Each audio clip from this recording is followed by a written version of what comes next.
Yo, what's going on, YouTube? Welcome back to another Minnesota Twins game review. Another game, another win, another series sweep, another shutout. I mean, I don't know what else to say at this point. This team is the best team in the majors, and they continue to impress us each and every day.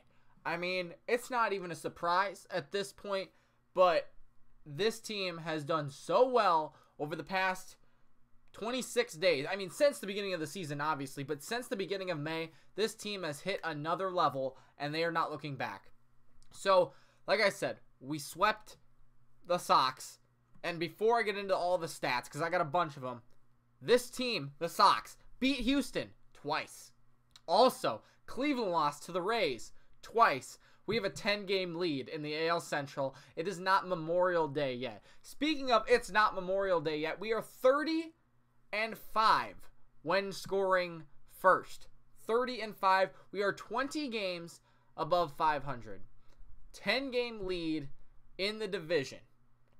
We have swept teams 7 times, and we have 6 shutouts on the year. What else do you want? We also have 2 pitchers with 7 wins. Perez has got 6. Proneda and Gibson now 5 and 4. Every single person on this team is lighting the ball into the atmosphere, and it's not coming back. That was a really bad explanation of that, but oh my goodness sakes, this ball, I mean, every single baseball that's hit is doing something productive, and I've talked about that before. But let's go through the box score. 0 runs on 5 hits, 1 error by the Sox, and 7 runs on 6 hits. You don't see that very often. When you score more runs than you get hits. We have scored more than 6 runs again today. We are still averaging 2 home runs per game, 104 in 52 games. I don't know where the 70 came from there. But you don't see that a lot, where you end up scoring more runs than hits. That's great. I mean, wow. Can somebody let me know how many times we've done that this year? I can't think of very many. Maybe 1 or 2 other times, but very good today. I mean, let's talk about pitching. Odorizzi got his 7th win today. He got in a little bit of a pitching trouble into a couple of innings. Got a lot of high pitch counts or 3-ball counts, which ended up making his pitch count a little bit high. 5.1 innings pitched. Not bad. Definitely a shorter start, but he didn't allow a run. He only gave up 1 hit. And like I said, you would think, oh, how did he only get through 5 1/3 innings? He did give a lot of 3-ball counts, full counts, you know, that kind of thing. But he only walked 1. He came back, and he struck out 9 guys. Another 9 strikeout day by a pitcher. That's 2 days in a row. Gibson threw 9 strikeouts yesterday in, 7 innings.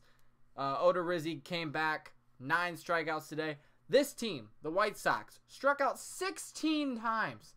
They had 35 men come to the plate today. They struck out 16 times. That's almost half of their outs were strikeouts today. I mean, every single person had at least 1 strikeout today. And Zalava, I think he made his major league debut yesterday. He struck out 5 times to start his career. That's not very good. But, I mean, if you're the Sox, of course that's good. If you're the Twins, it's a free out. But you got to kind of feel bad for the guy. Anyways, we're talking about the Twins here. I mean, McGill came in, did okay.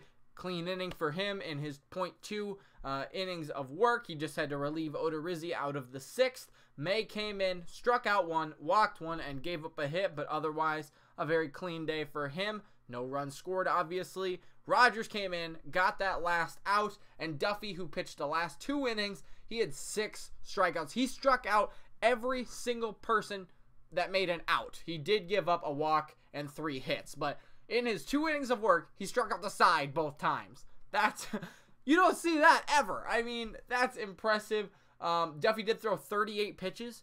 29 of them were strikes. Very solid day for him. I mean, McGill was 4 for 5. Rogers was 2 for 3. May was 11 for 19. And Odorizzi was 58 for 93. So there you go. That's why I'm telling you. Got into a little bit of trouble there with his walk he didn't walk anybody. He walked one person, but like in his full counts, 3 ball counts, that kind of thing. But other than that, a very solid day pitching wise.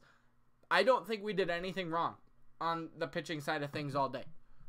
But now let's talk about the hitting. Again, maybe not the most exciting game, right? Friday, 9 extra base hits, 3 home runs. People were lighting the ball up left and right. Today, not the greatest offensive day. Like I said, we only had 6 hits. I think we averaged 10 in the month of May. We still also have not scored less than 3 runs on any day in the month of May. But, I mean, you had Kepler hit a double. Rosario and Kepler both hit home runs. And then we left 1 guy on base today. We only left 1 guy on base. We were 3 for 5 with runners in scoring position. And you know what I've noticed? It's not so much how many guys we leave on base. Obviously, in those couple losses, when were they? I don't even know what team that was to. The Yankees, maybe? Was that as far back as it was when we were like, maybe it was Toronto the first time? I guess, I don't really know. When we were like 0 for 12, 0 for 5, we left 10 guys on base.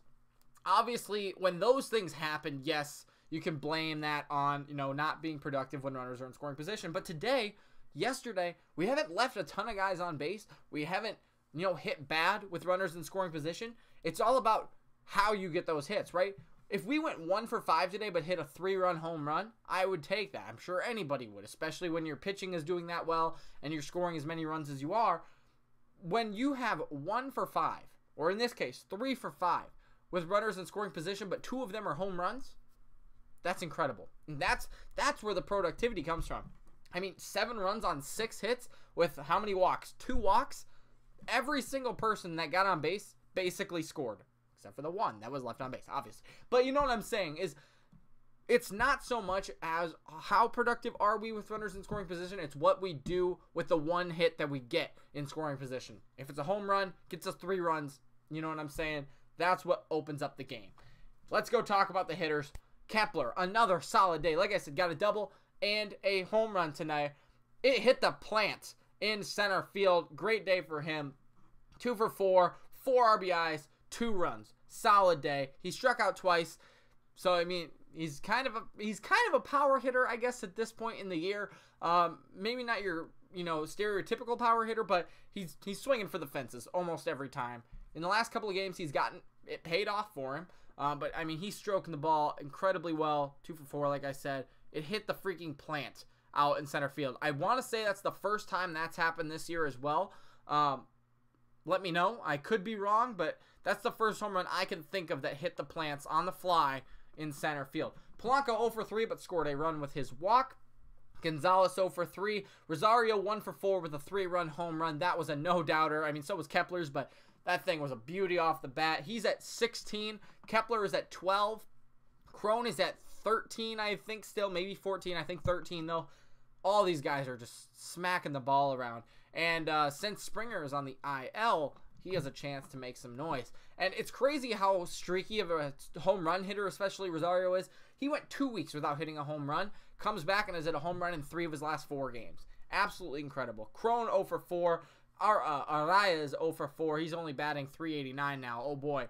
But still doing very well. Ostadillo 1 for 4, 1 for 3, excuse me. Castro 1 for 3 with a run, and Buxton 1 for 3. He stole a base and scored 2 runs. Very good to see, the bottom and then back at that top with Kepler, producing, even though the middle of the guys didn't. And it's crazy because these middle of the guys aren't even the guys who are supposed to be hitting, or supposed to be there, I guess, because Cruz and Garver are hurt. The middle guys, right? So once we get those guys back, it's going to be crazy. But this is an absolute amazing team. It doesn't seem like we're going to lose another game this year. I mean, tomorrow is going to be a great series versus Milwaukee. I think that'll be a lot of fun. If we could contain Yelich, I'll talk about that in tomorrow's video, but it's going to be great. We're going to continue to smack the ball at home. The crowds are crazy. Let's go to Twitter a second. I got it pulled up over here today. It's absolutely insane what this team is doing. I think, oh man, I don't have it pulled up. Let me try to find it, but I swear the last 2 days have been sellout days. 39,000 plus. Today's was, drum roll please, 39,913 people. That is absolutely crazy. The greatest fans in baseball. I've said it before. And the last thing I want to close out this video with is Twins rankings, you know, among the rest of the teams in the major leagues. First in home runs. This was, I think, coming into today as well. So it's going to obviously increase a little bit depending on the stat. But we have 102 home runs coming into today, which was first. Now we have 104 in 52 games. We're still averaging 2 a game, like I said. First in slugging at 520. First in OPS at 863. First in WOPA or OBA at 373. First in runs at 308. First in run differential at 104. Second in batting average 274. Second in hits with 482. Second in doubles with 110. We are third in starting ERA with 3.57, excuse me. Tied for third in starting innings pitched at 295, and then we are fourth in quality starts this season with 26. If you didn't understand what I just said, because it was a lot of numbers, just think, we are in the top 4 in every single one of those stats. Almost every single stat in baseball. We're third fewest in strikeouts. This is absolutely incredible. You don't see teams like this. I mean, you can go look at the Astros, who are very comparable, but they have not been as hot as we are. They lost 2 to the Sox, and we just swept them. I just don't understand how amazing this team. I mean, what changed? I know what changed from last year. I could probably cover that in a video, but it's crazy to see this team come from last year, just develop a couple more people, get a couple players, change the management. It's a lot of things, but just a small tweak. You know, it's a shift. It's crazy to see how well this team has done. So that's all I got for you today. A great, you know, another series win, another sweep, another shutout. It just doesn't stop. And it's crazy to see where this team can go. It's not even Memorial Day. It's not even June. Cleveland is sucking as well. It's great. I mean, it's great to be a Twins fan right now. So if you guys enjoyed the video, let me know down in the comments below. I want to talk to you guys. I love, you know, seeing all these people that come and support the Twins and my channel and all that. Leave a like if you enjoyed the video, and subscribe if you like the Twins, if you like baseball, if you like what I'm doing here. Hit that subscribe button and let me know you subscribe, because I enjoyed talking to you guys, like I said. So that's all I got for you today. Make sure to leave a like, subscribe, comment, and we'll see you in the next one tonight. Also, the vlogs are being edited now, so come back for those a little bit later. See you guys.